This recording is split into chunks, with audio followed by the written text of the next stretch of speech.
Welcome back to Big Movie Mouth Off, the podcast where three Salt Lake City-based critics bark at each other about film. I'm Jeff Counts. I'm Brooks Bird. And I'm Adam McDonald. This is episode 36. We are doing horror. We promised Again. Brooks, and we're doing horror. We've done a lot of it. The two movies we're going to be talking about, one of which you might have a hard time finding. It's called Clown in a Cornfield.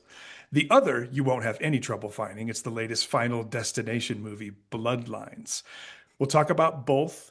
Then we'll do our guilty pleasure, which is bad clown movies. We're at the point now in our history as a show that whenever we come up with something that obvious after 36 episodes, I'm shocked. I don't think we've done anything with clowns anyway, so that would make sense. We never reviewed like the second It movie or anything like that. I don't know. I can't recall. That was before COVID, wasn't it? Yeah, that's not it then. Well, we're going to talk about it today, and I cannot wait to see what you guys came up with, and I guarantee you I'm going to shock you.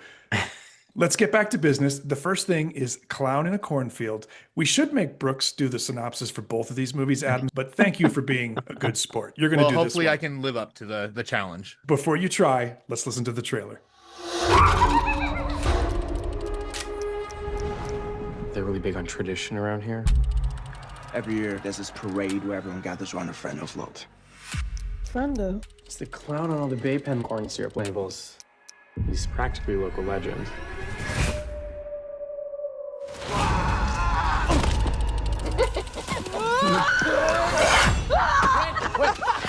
Smile, silly girl. You're about to become a sensation.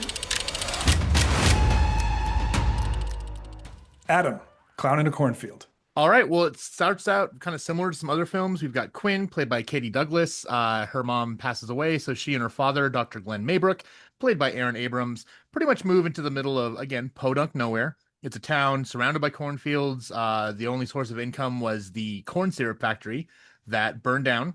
They get there, and you got the stereotypical group of bad kids, the mean girls, the kind of creepy neighbor kid, the bad boy. But as she's befriending them and kind of getting into trouble, her dad starts getting kind of upset with her. But then she and the kids notice there's something weird going on in this town. People are just acting kind of strangely. And then suddenly there is this legend of a killer clown that reappears and starts murdering people. Friendo the clown. Is Friendo. And Brooks, I'm going to turn this over to you immediately, but I do want to say first that the one thing this movie has no shortage of is corn. I don't think they try even one bit to write a script that isn't self-aware and like perfectly in line with what they're trying to accomplish. Very, very corny. So what'd you think, Brooks? What do you think of Clown in the Cornfield? Well, especially considering I also have read the novel, by the way. And it was your coming attraction like 2 months ago. Yeah, exactly. So I was pretty excited. And it lived up to expectations. I will say up front, this is probably one of the most faithful adaptations I've seen in a long time. Really? Obviously, some things would have to get tweaked or cut or trimmed and, of course. And rearranged. But yeah, for me, watching it the first time was almost like a rewatch. It was that close. Because, yeah, I already knew everything was coming and what was going to happen. But it's like when you finish a movie, you're like, oh, I want to watch it again to see how that all fits into place. And since I'd read the book, I literally had. So it was kind of a new experience. The fact that you knew a lot going in makes me want to ask Adam a question because, Adam, something sort of happens. Friendo is not what we think, right? There's a little bit of a twist to that. And I honestly did not see that coming. I was genuinely surprised by that plot trick. Were you? Oh, yeah. And it was great because, you know, we watch a lot of movies, probably well over 100 each year. And after a while, it's like you can start picking out plot twists and you can see where a story's going. Sometimes just looking at the poster, right? But then something like this comes along and you're like, oh. And and you're sitting there and you're like, okay, that's actually really cool. I had no way of seeing that coming. And director Eli Craig, who did Tucker and Dale versus Evil, you can see where some of his influences came from. I'm not going to say where, but obviously with Edgar Wright's The Cornetto trilogy, there's bits of this that are sprinkled in there. But I love it when a movie can actually surprise me because it rarely happens. I'll figure out like 9/10 of the twist, and then there's that one little bit that I was like, okay, I didn't see that, but I got the rest of it. So that was, I had 0/10 of this one. Nope, like I had no clue. Couldn't have been more surprised. Brooks, what do you think of the kills? Because to me, the kills in this movie are all possible. Like there's nothing fantastical about this. They're very grounded, the kills. Yeah, I mean, very much so compared to the next movie, but For sure. but yeah, I think it also helps kind of with a little bit of the reality, but at the same time, it also added some good gallows humor to it too, Yeah. because all of the reactions were completely how you probably would react when something like that happens. And the other thing, like with going back to the twist, with that being where a lot of the action takes place, they could have very easily ruined it with the marketing, and I was very worried. Yeah. And I watched a lot of like the online clips and the trailers because I'd read the book, so I knew. And no, they never once even hint at what's coming. That's a great point because we talk all the time about trailer disease, how a movie gives way too much away in the trailer. And I realize the director often has nothing to do with the way a Yeah. trailer is cut. That's Or done by the control. studio or control, exactly. But in this case, they were very, very careful. They had that one Yeah. scene where they're covering each other's mouths to not make Oh, a yeah. scream. That was the scene that made me want to watch this movie more than Oh, anything else. That was same. The so moment well I done. saw that, I was like, I'm in. I don't care if this movie is crap, and it's not. Just because of that one scene, I will watch it.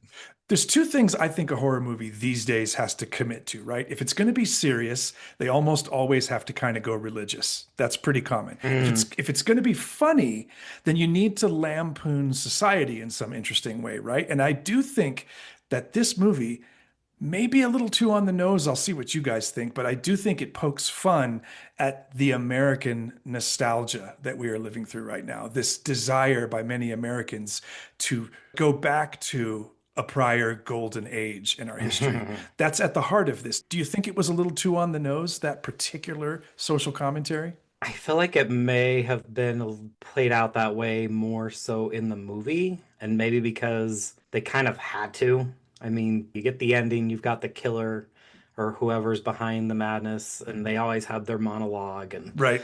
and so obviously it's probably going to be more heavy-handed than like in the book, where there's more character interaction and back and forth and thoughts going through their heads and things like that, where with a movie all you have is the dialogue. I think it was a little bit on the nose, but at the same time, in my field of work and the people I see all the time, one of the things I hear constantly, which will be the fastest way to make me angry, is when you tell me, oh, this generation just doesn't want to work Ugh. anymore.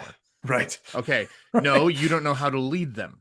Right. So it was funny. I actually literally had this conversation with someone today when we were at lunch, was that every single generation since, I mean, there's writings from the 1400s saying the same thing. Oh, this generation is soft and doesn't blah, blah, blah, blah, blah. And for me, it was almost more that generational divide of maybe not so much. I mean, yeah, there is kind of going back to the good old days, and that's where I kind of found my tie-in from the Cornetto trilogy. But for me, it was more of an indictment on just the way we crap on generations. I mean, there are some good jokes in here, like when the kids don't know how to use a rotary phone. I mean, it's true. If I gave that to any person, they like under the age of 20, they'd be like, "What is this?" Yeah, like, in a I don't know moment what of this is. crisis, they stare at that thing and they're completely baffled by I it. have no idea. That was a pretty good scene. Yeah, I have a agree. perfect example. I had to get a rental car for work last week, and it had like the the little in-screen monitor you have above the dashboard. I spent 10 minutes trying to touch it and reset it, only to find out it wasn't touchscreen. Even I, as a millennial, kind of felt guilty of that, But it is really about, for me, the differences in generations and how we approach those. I will give huge kudos to how they approach her relationship with her dad, because yes, of Yes. course, he's worried, he's scared for her. Oh, you're grounded, but then he never becomes that overbearing protector where it's her against him. Like, they definitely have that teenage angst going on, but it's not to the point where I hate you, I'm never blah, blah, blah, blah, blah. They made it much more mature in the sense that this felt like a real interaction between a father and daughter. And for me, that was something special that you don't normally see in any movie, let alone a horror movie. Brooks, they left it open like any good movie would for the possibility of more stories in this world, of course. Does that track with the books? Are there more than one? No, there is 3 currently, and he's working on a 4th. And that's kind of actually my only gripe with the movie is the end. Because in the book, there's an entire chapter of stuff that happens, and it's not in the movie. I kept waiting for it, and I thought, okay, maybe it'll be like, because everybody loves their mid and end credit sequences, maybe that's where they'll put it, and then that just was over, and I was like, oh, well, that kind of makes me sad, but Yeah. only because I know about it. But Right. if you haven't read the book, like you said, there is plenty to go off of to know that they could expand it and do more. I agree with you. The ending was very rushed. It was Oh, yeah. way too tight and way too tidy and not particularly interesting. I felt like they didn't let those characters kind of was exhale. over. Yeah, it just sort of stopped. Yeah, and I think this kind of also goes back to the movie Knock at the Cabin, which surprisingly was one of Shyamalan's better movies recently. But Brooks gave me the face. No, but I think Brooks, the reason why you gave me that face was because we knew the book ending in the book, Yes. which, The like same you said, we thing. can't really. It's hard to apply a book to a movie because they're different mediums. But his little twist was changing how the book ends for the movie, and that changes everything. That changes the He point. put his own ending on the book, where this one they didn't even include it. Yeah, the point and tone of the whole movie comes down to one moment, and by changing that, you changed literally everything. So I think if maybe you didn't know, hey, this is what's coming next, like I didn't. You can tell they're going to set it up for a sequel. Yeah, hopefully. That's what I was meaning. Yeah, but I didn't have anything to play off as far as like, oh, I didn't know that this happened. Like you said, like, yeah, there's more. Maybe if you didn't know there was more, maybe that wouldn't have been a sticking point for you. No, it wouldn't have. It was just wishful thinking because I'm like, oh, I wanted it. Mid-credit scene, which doesn't take place. I know. So. Well, what is going to take place is scores. So, Brooks, you get to go first since it's your birthday show. It's not your birthday, but it feels like it, I'm sure. I know, right? What are you going to score Clown in the Cornfield? Well, I mean, aside from that little stickler at the end, and it's not a perfect movie, it is short and sweet, though, and it's hilarious and got some good scares in it. And you love the characters, actually. Even some of the characters who you're not supposed to, you still can't help but kind of feel bad when they bite it. And so I'm going to give it a 3.5. That's strong. Good. Three and a half prongs on that pitchfork. God, that tells me everything I need to know about how you're going to score Final Destination, but we'll get there momentarily. Well, I can only score so high. Adam, where are you? I'm at a 3. I really had fun with this. There's just some small little things. Like, again, it feels very rushed at the end. My rare time of saying a movie should have been 15 minutes longer. You know my thing. Right. I think they could have done that, but I thought they really, really approached the relationships, the family relationships, even with their friends. These were smart kids. They weren't going out into the cornfield looking for a strange noise. They were like, let's get the heck out of here. You know, so we don't want to be around here. And then there was one plot twist that was kind of revealed towards the end that was telegraphed from the moment you meet a character. But I will say I was happy to see that representation in the film as well. So. Oh, yeah. I'm so glad you brought that up, Adam, because for me, I sat there and watched this and had fun and it was fine. I walked in with very low expectations. So I walked out of it thinking 2 stars. But that moment, that reveal you're talking about, the reaction of the other characters to that reveal was hilarious. That was a 0.5-star reaction for me. So I'm at 2.5 for this. Brooks, where were you again? 3.5. And Adam? Split the middle with a 3. Clown in a Cornfield. When we come back, Final Destination Bloodlines. Brooks is going to take us through it. Here's some of the trailer. Grandma, what's happening to us? Years ago, I had a premonition that started it all. I saw what death was about to do.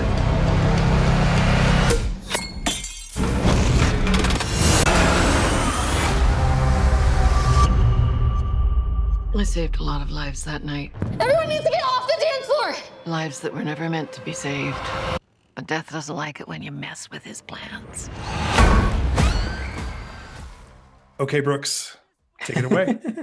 All right. Well, we're on our 6th Final Destination because we just can't get to the end. And now we're dealing with the Bloodlines. We've got Iris Campbell, played by Gabrielle Rose. So in 1968, Iris has a premonition, and basically a version of the Seattle Space Needle explodes and falls apart, and everybody dies. And so she, of course, saves a lot of lives. And now, cut to the present, we find out that the premonition is actually her granddaughter Stephanie's nightmares, and she's reliving this every night. And I can only imagine what that kind of torture would be, especially some of the stuff that happens. Yeah, a tight little wedding ring is just too much. But anyway, so she finds out that because of her grandma's premonition and saving all those lives, death has come calling because none of them were supposed to exist. Adam, let's let Brooks rest his voice for a second. If anyone's listening that doesn't know what a Final Destination movie is, can you describe it? So essentially, a Final Destination film is someone has a premonition of a plane going down, car crash, or a roller coaster going off the rails. And at the end of the premonition of watching all these people die horrible death, all of a sudden they're shocked back to life and they're like, no, don't get on that plane. Don't go get on the roller coaster. And then, of course, the bad thing happens. But because these people lived and they weren't supposed to, death comes after them and they all die in horrendous, like Rube Goldberg machine type ways. Perfect. That's exactly right. Death does not like to be cheated, and it's going to prove it by doing the most elaborate kills you've ever seen on film. Like, it would give Saw a run for its money. This movie is so not Saw. It's But it's not, no. But it's so fun. I laughed out loud 50 times during this movie. The kills are hilarious. The writing's funny. Everything about it is so good. And I knew, Brooks, that I was in for a real treat after that opening sequence. That was the most incredible set piece I've seen in a very long time. Now, I bragged several episodes ago that I had already seen 2 Final Destination movies because Brooks accused me of having seen 0. He was wrong, but so was I. I've only ever seen 1. And it was the very first one. So it's been a 25-year gap for me because wasn't the first one in 2000? Yeah, this is the 25th anniversary. So I went into Very it fitting. knowing what to expect, but I didn't have all those intermediate experiences to sort of get excited for. So I was surprised by the experience. And I honestly, God, Brooks, I loved it. I had so much fun. I love this. How did you feel? This makes me happy. This literally is my favorite, and it definitely is the best. Like you said, the kills are fantastic. The writing is way better than usual. And I can't help but wonder if it's because they had John Watts behind the scenes, the guy who directed the last 3 Spider-Man movies. Yeah. He came in as producer and helped work through the script with Guy Busick, who he's worked on everything from Ready or Not to the last 3 now Scream movies. I mean, the guy obviously just gets how to balance that comedy, horror, gross tone. And it's just magic, especially in IMAX. How did you feel about the setups for the kills? The intricacy, the creativity, how did they relate to the other films for you? It very much was like a mix of all of the movies because some of them are a little too elaborate and some of them are very quick. And so it was nice to have that mix where it was like kind of nostalgic and there were just random things like the wind blows, don't get Adam started about the wind. And I have a story. yes, he does. And like the wind just blows something over, which hits something else, which spills something on the floor. I mean, those kinds of things are what we're there for. We're waiting to see what's going to happen. And what's fun, if you did see it in IMAX, what they do when they open the aspect ratio is to let you know that death has arrived on the scene. Ooh. Oh, interesting. So as soon as you see it open, you know something's happening. And there's one sequence where it takes way longer than you think it does or would. And it's actually the teaser. It's the tattoo parlor. Most of that sequence is not filmed wide for IMAX. And so you're very confused, and for good reason. You can see 2 of the setups in both the teaser and the full trailer, the one that happens in the tattoo parlor and the one that happens in the backyard party. Oh, yeah. But there's so much more. There's so much more. Those aren't even the 2 best ones, and they're awesome, but they're not the 2 best ones. Adam, when I was watching this, I know how important Tony Todd is to this franchise, right? Absolutely. It was heartbreaking to see how sick he looked in this role. I know he passed away shortly after, and I'm just really sad to see him go. So I haven't vetted this. So, again, take it with a grain of salt. It may not be true. I just haven't had a chance. I've been busy. But there's a scene in the movie where he meets them and gives his advice and all this kind of stuff. And he makes a speech. Allegedly, the director said, hey, look, this is you. Say what you want. And so the speech he gives, technically speaking, is about his own life that he knew was coming to an end very, very shortly. I need to research that. But yeah, it's true. It is true. Okay. It is. You know, I've already looked into that. Okay. Well, you could have said that before I spent 20 minutes talking about allegedly. No way. I wanted Adam to be a disbeliever. We needed that. We needed me to punchline that. Hey, all I'm saying is in my line of work, the word allegedly saves me from libel and slander lawsuits. I'll bet it does. I'm so glad it's true, Adam. I wanted it to be true because I read the same thing and I wanted that to be true because and it's so sincere and so weirdly heartfelt for that kind of movie. Totally. But that was the moment you needed because technically speaking, of course they're going to find a way to reboot it, do a requel, whatever else. This does tie up the whole series with a nice little bow, a bloody Even bow. more so than the last one. Yeah. So the fact that this was his final performance in this movie series that he's done, of course, Candyman and other stuff that we know he's way popular for, and that he's proven his acting chops time and time again. But it just seems fitting that he was able to give his last hurrah in this film that is about last hurrahs. We're always talking about, when reviewing Marvel, the homework you need to do. Oh. I honestly think you need to do zero homework for this movie. If you've never seen any of these, it's fine.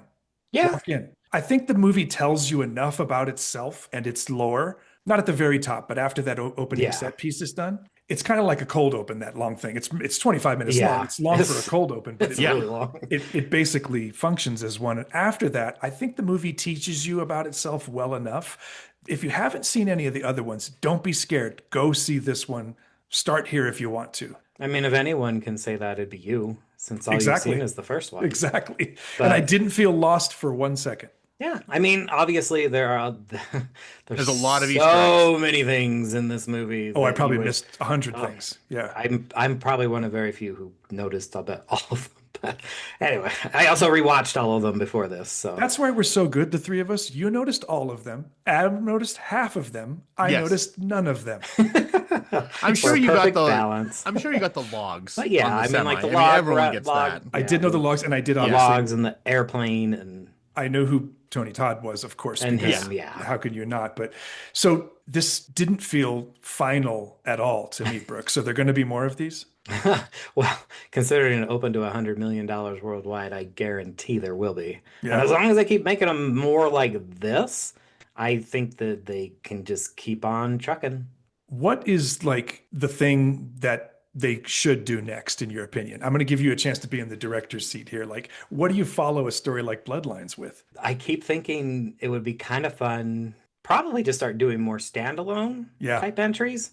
Because this kind of was. It ties all of the other movies together, but like with you not having seen the other 4, because you saw the first one, it still works basically as a standalone. And totally. It's kind of like watching the first movie and the last movie at the same time.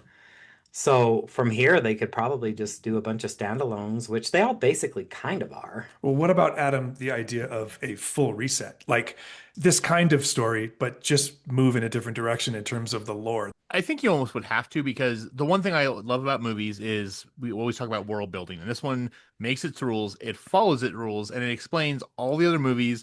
It explains why this family hasn't been affected yet by, death and everything else that's happened to it. So it does pretty nice little, like I said, a bloody bow at the end of the film that says, hey, this is done. So I think you would need to do something new. That being said, I would be interested to see, like you said, are they just going to be one shots, or do we want to kind of have that overarching story again? Because if they use this same explanation for a new series of films, which again, they're going to make, there's no way, it makes too much money. Yeah. It would be the laziest filmmaking in the history of the world, because True.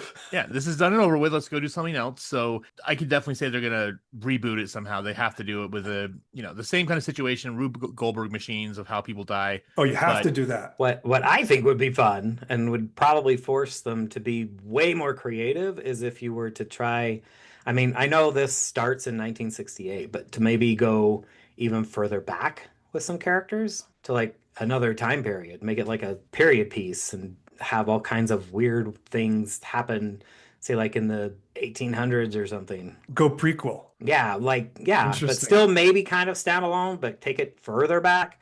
That's kind of what they're doing with the new It TV show, I guess, because it's every 27 years Pennywise comes. And so they have the 3 seasons, and each one takes place 27 years in the past. Interesting. Maybe you take it way into the future where mankind has cheated death. To where we found a way to essentially be immortal by whatever means possible, and then death's back for revenge. And then something happens where someone like accidentally dies somehow, and they shouldn't be able to, and that triggers like a snowball effect of not killing all of humanity, but maybe there's this like link to the descendant of the kid or the family who kind of a reverse Bloodlines. Found the innovation to stop people from dying, kind of thing. That'd be kind of fun too. You can do like a cyberpunk type kind of thing with that. So. All right, well, you have to listen to my idea now. Okay, go ahead. Maybe this has already been done, Brooks, and please tell me if so. I think they should do one from the perspective of death. where he lays out all of his plans. You kind of see him map it out, kind of like Robert Downey Jr. in Sherlock Holmes, right? And he maps it all out, and then it happens. So you get to see it from his perspective. Do you want to hear something funny? Yes.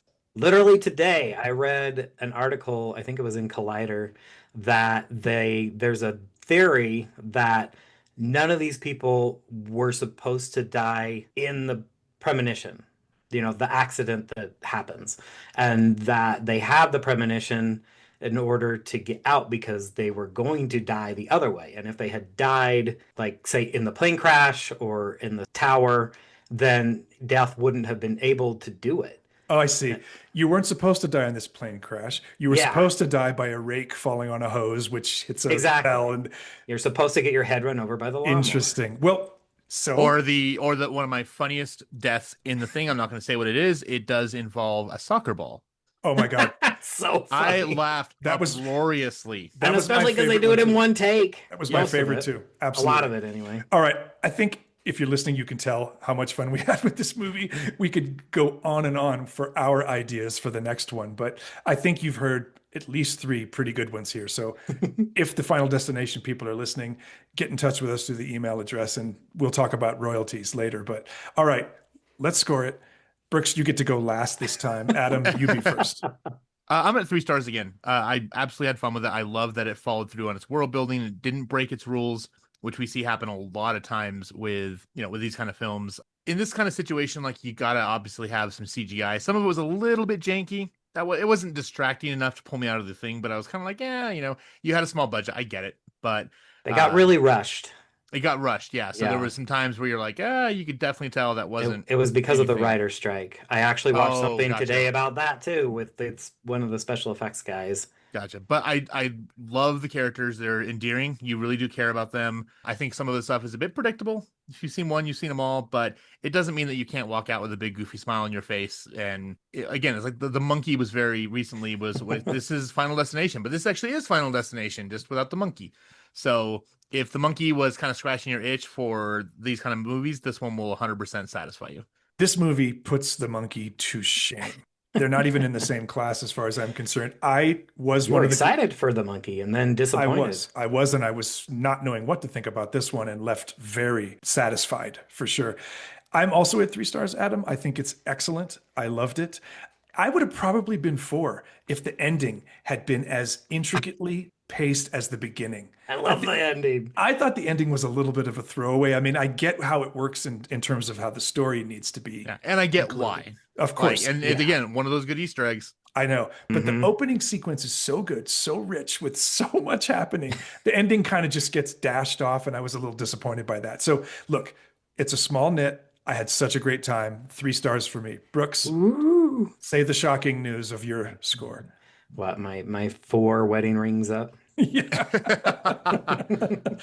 Oh man, that's just. I saw a picture of it. IMDb has a still of it. Yeah. And I'm like, really? I was like, what is this? Why is this on here? And then I'm like, I don't know. Oh, it actually is probably the one thing in the movie that makes me cringe the most. That scene is rough. So yeah, 4 stars. The gore's hilarious and over the top. You actually care about the family. They feel like a family, and that's a rarity in horror movies. True. 2 movies that did it this time. Yeah. So, 4 stars for Brooks, 3 for me. Adam?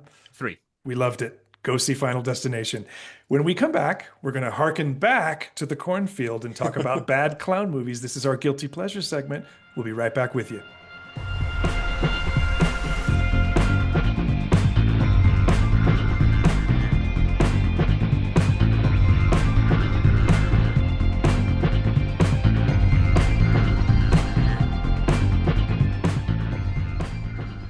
Welcome back, episode 36 of Big Movie Mouth Off. I'm Jeff Counts. I'm Brooks Bird. And I'm Adam McDonald.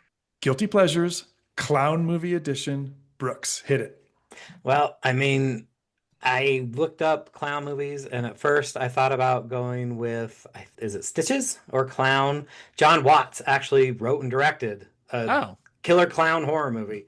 But I have to go with the one that I love the most, which is 1988's Killer Clowns from Outer Space. I mean, that is a classic. That is a classic. Yeah. It's amazing. Pleasure. It's so good. I don't think people talk about it that much anymore. They're I don't know rebooting why. it. Ryan Gosling's rebooting it. Is that right? Yeah, there was like some announcements made, and I guess Universal and Sci-Fi, I think, are trying to get the rights to it too somehow. And there's a video game that's either coming out or just came came out already. out. Okay. Yeah, I mean, it's got such a huge fan base. I mean, it's the only Killer Clown movie with its own theme song. Come on. It's very good. What year was that? 1988. Twisted Metal always reminds me of that movie, Adam, the video game. Oh, yeah, it was because- Sweet Tooth. Exactly. I've heard the TV show was really good.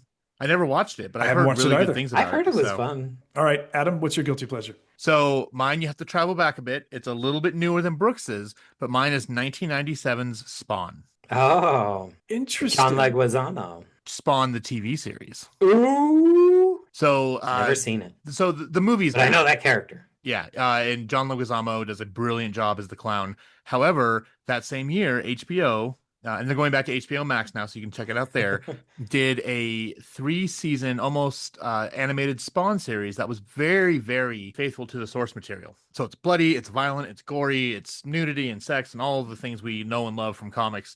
But it was what everyone was hoping the movie was going to be. 3 seasons long, it's a ton of fun. The clown's creepy when he turns into the demon. It actually is like, oh, God.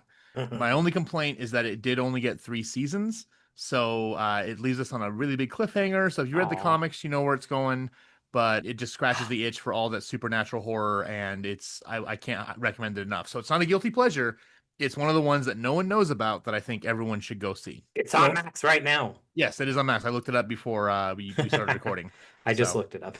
Mine is similar in that I think everyone should know about it. I go through every few years a kick where I just decide I'm going to watch as much silent film as I can stand, as much as I can lay my hands on. And one movie that I remembered from one of these kicks over the years was a movie that Lon Chaney did back in 1924, and it's called He Who Gets Slapped. I think I just saw something about that. So, well, if you were looking up bad clown movies, it might have come up. Yeah, that may be why. It's a very strange psychological thriller where he plays a scientist who has his work stolen by this evil baron. And when he's confronting the baron in front of the academic forum where his work has been usurped, he gets slapped in the face and everybody laughs. And he realizes that he can make a career out of this very same thing. He joins the circus, he becomes a clown, and his act is that he lets all the other clowns, probably 60 of them, slap him in the face. This is all happening while he's building towards a big revenge scene at the end. Silent film, the incomparable Lon Chaney. It's wild. All of the ways that silent films had to do special effects with in-camera stuff and dissolves where they would go to like the hands of somebody counting money, and then they would do a multiple exposure over that where somebody else's hands were like making a necklace, and they'd pull the dissolve back and they will have changed it to the other thing. It's so amazing. It is a little piece of film history. And here's, speaking of film history, a little bit of trivia for you guys. It was the first movie ever to use the MGM logo with the lion. 1924. Nice. He Who Gets Slapped. What was yours again, Adam? It is 1997's Spawn, the series. Brooks? 1998 or 1988's Killer Clowns from Outer Space. And by the way, both mine and yours counts are on Tubi. Yes, they are. Oh, there you go. I may have to watch yours. I took your advice last time. You absolutely should. I think you're going to find it amazing. The camera work is unbelievable. The lighting, just there's scenes that happened at the circus that must have taken weeks to put together. They're so intricately choreographed. It's really, really something. And if you don't want to watch it on Tubi, the whole thing's on YouTube. So you that can doesn't watch surprise it me.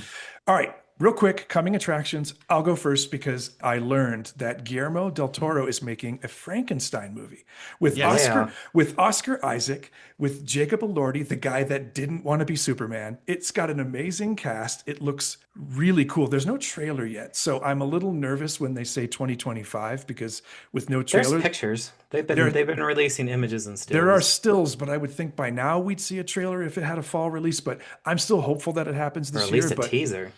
It's just been a while since we've gotten something from Del Toro, and Oscar Isaac is great. It looks really cool. So Benicio. Guillermo del Toro's Frankenstein is what I'm looking forward to. What about you, Brooks?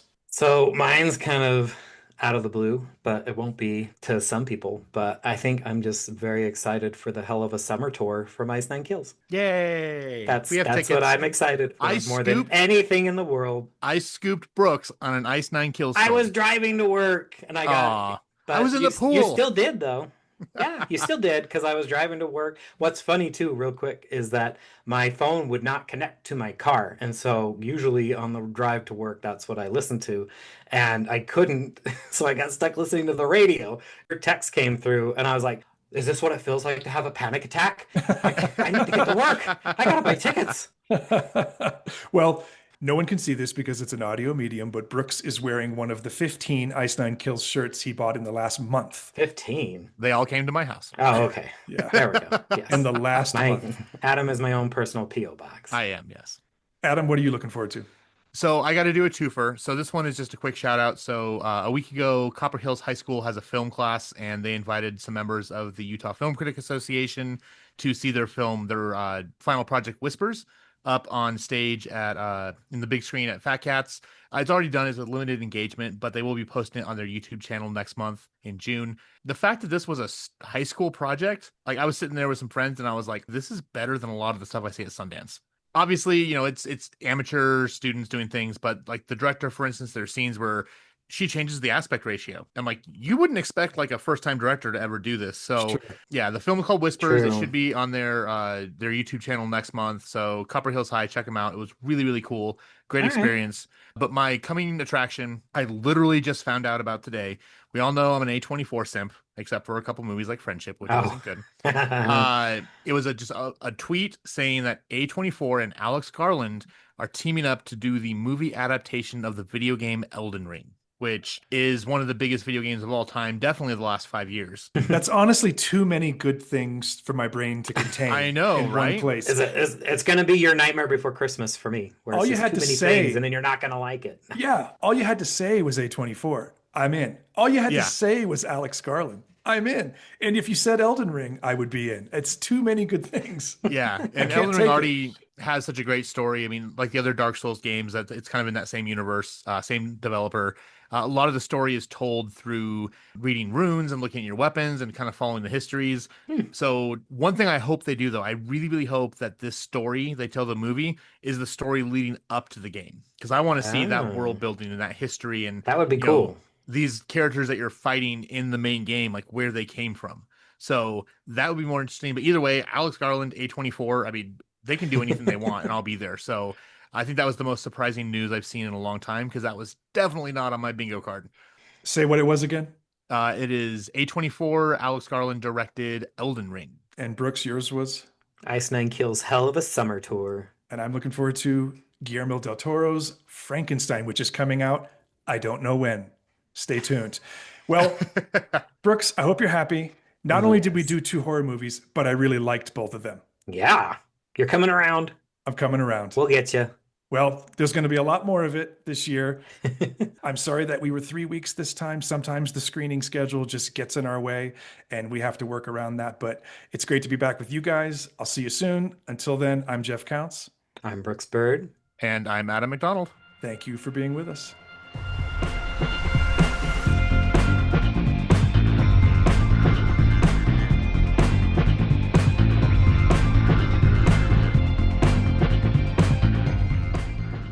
Big Movie Mouth Off was produced and edited by me, Jeff Counts, and co-hosted by Adam McDonald and Brooks Bird. Our theme music is written by Brian Z. Richards, and this show is dedicated to the memory of our founders, Jeff Michael Weiss, and my partner in crime for over 5 years, the incomparable Jimmy Martin.